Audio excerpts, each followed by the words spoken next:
Elon Musk is not a smart person, but he does have a lot of control over the narrative. A narrative that would make someone just bumping into their politics online think that Elon knows what he's doing, think that Doge is actually serving them, and think that Donald Trump has a broader plan that isn't just big tax cuts for the rich, and how Elon is trying to do that is playing on clips that don't represent what he is actually doing.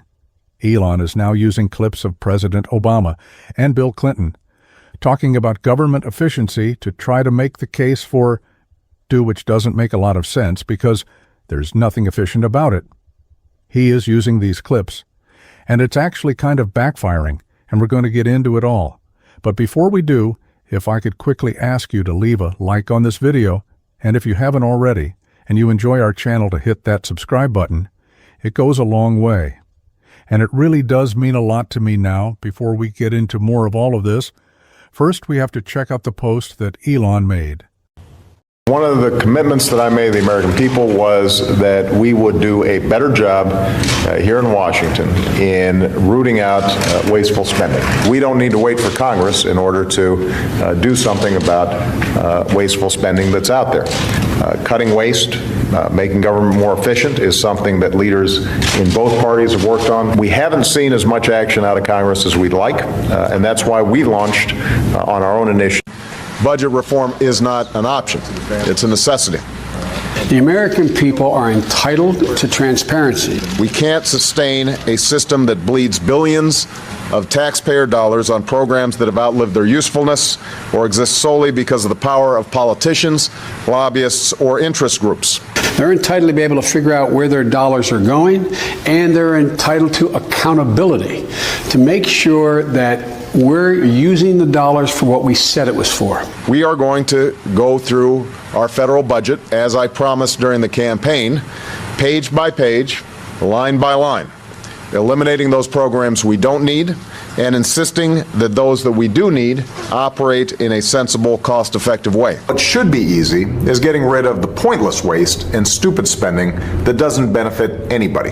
We hope to be instilling an entire new culture that not only our administration, but every succeeding administration will in fact pursue. No amount of waste is acceptable, not when it's your money. We all know that government can be inefficient. We all know that the bureaucracy can be bloated. We all worked in the fucking White House. We tried to reorganize the government. We tried to find efficiency. It's hard to do. And honestly, some of this is pretty annoying because it's some of the stuff we should have done. So Elon is sharing these videos of President Obama. We see President Clinton, Vice President Biden at the time, talking about how we need more efficiency. We need to trim the fat. We need to get rid of waste. And of course, everyone agrees with that. We could start with Elon's defense contracts. That would be a great place, but he's not touching those, of course. What a shock, but what he fundamentally is disconnected on is the approach. And what Elon is actually doing is highlighting the fact that Republicans in Congress are continuing to fund these same programs that Elon says they need to get rid of in their new budget, because they're not doing a lot different.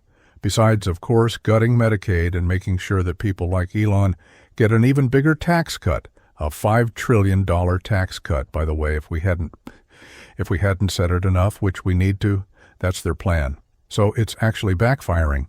But what it is pointing out as well is that Elon and Trump, of course, want to consolidate as much power as they possibly can in their hands. It's the reason that they're okay with Republicans passing portions of this budget that they've said are waste, because they want to decide how funds are appropriated. They don't want Congress to do. So they don't care what the Constitution has to say. They care what they have to say because they think they have a better way of doing things. But much to Elon Surin and Donald Trump as well, he was quite upset about this. Barack Obama already pointed out how that went last time. Let's take a look. Now, some people, because, I'm having conversations around the country with folks as I go campaigning, and I'll hear some people say, well, I remember the economy when those first 2 years with Trump, they were pretty good.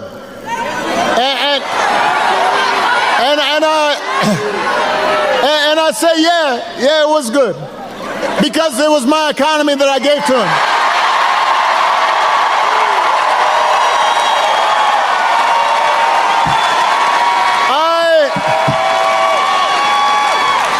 had spent the previous 8 years cleaning up the mess that Republicans had left me. So when I handed over the economy to Donald Trump, we had had 75 straight months of job growth. And I said, here you go. And all he did with it was give a tax cut to people who did not need one, and drove up the deficit in the process. And now he wants to do it again.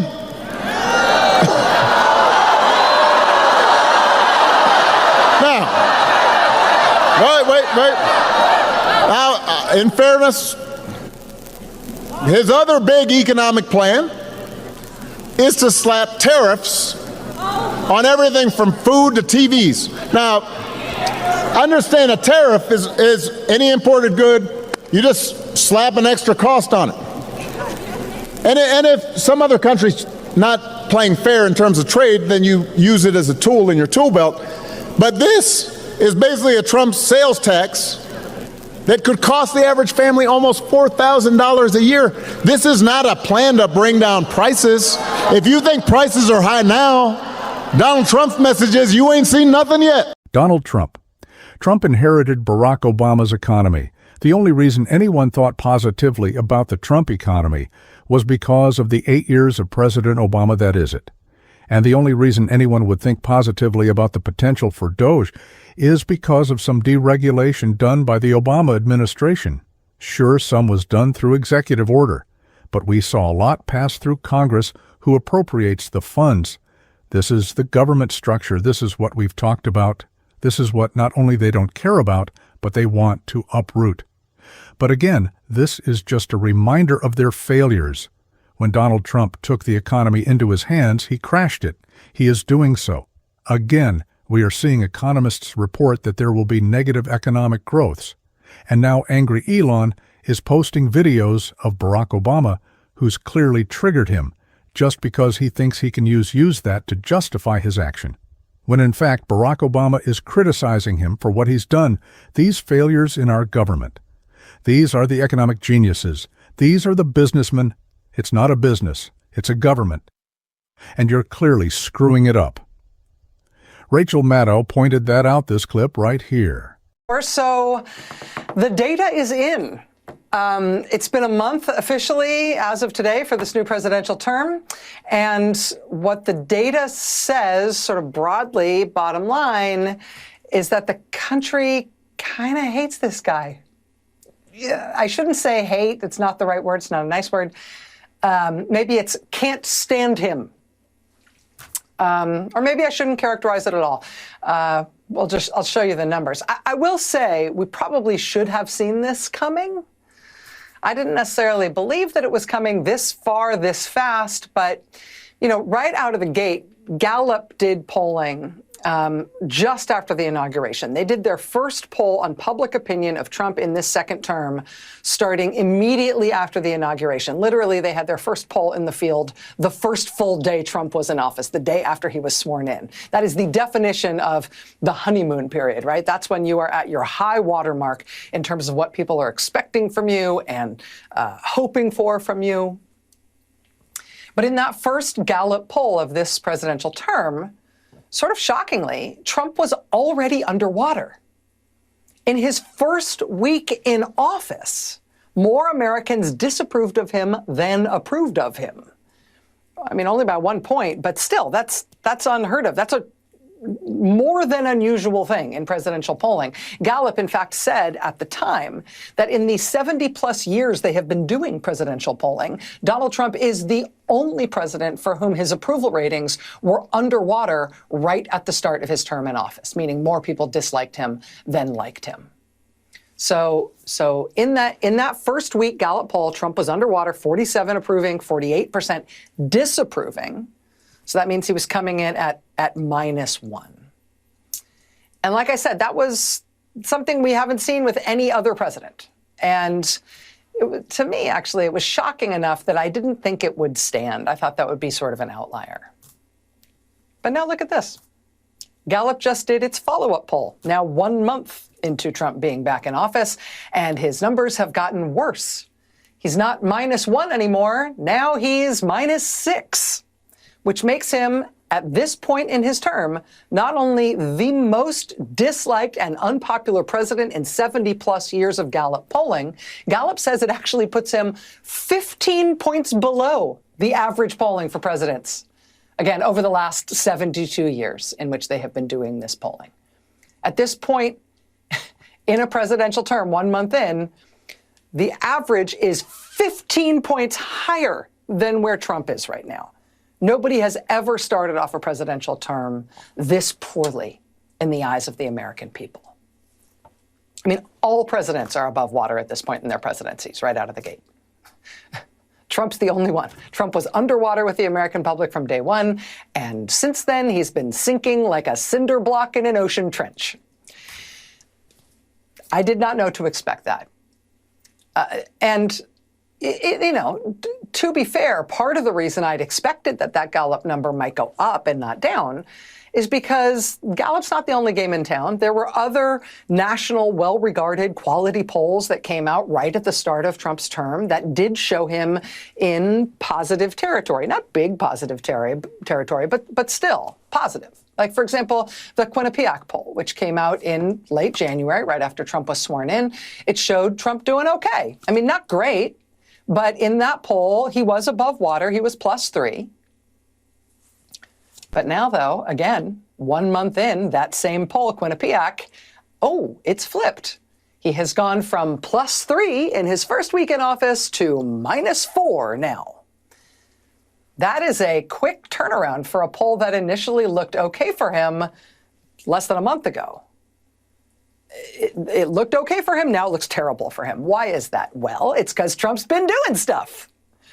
And what the data shows is that almost every single thing he has done is soundly and clearly, and in some cases, wildly unpopular with the American people. Again, Let us make it as clear as we can, as many times as we can, that these guys don't know what they're doing, and finally people are responding to it, but we have to continue to drive home. The narrative, Elon owns so much of the internet and the rest of it. Donald Trump has in his back pocket. It is incumbent upon us to very strategically message against the betrayals of Donald Trump, the stupidity of Elon Musk, and what they're really after, which is big tax cuts for themselves. Hammer that point as much as we possibly can be specific, be local, point it out. Don't let them try to trick people. That's what we got to do on the show. And of course, you know that we're going to be doing it every single day. If you want to support it, as always, you can hit that subscribe button. You can leave a like on this video. And if you're stuck around at the end, you can drop a blue heart in the comments. Until next time, I'll see you soon.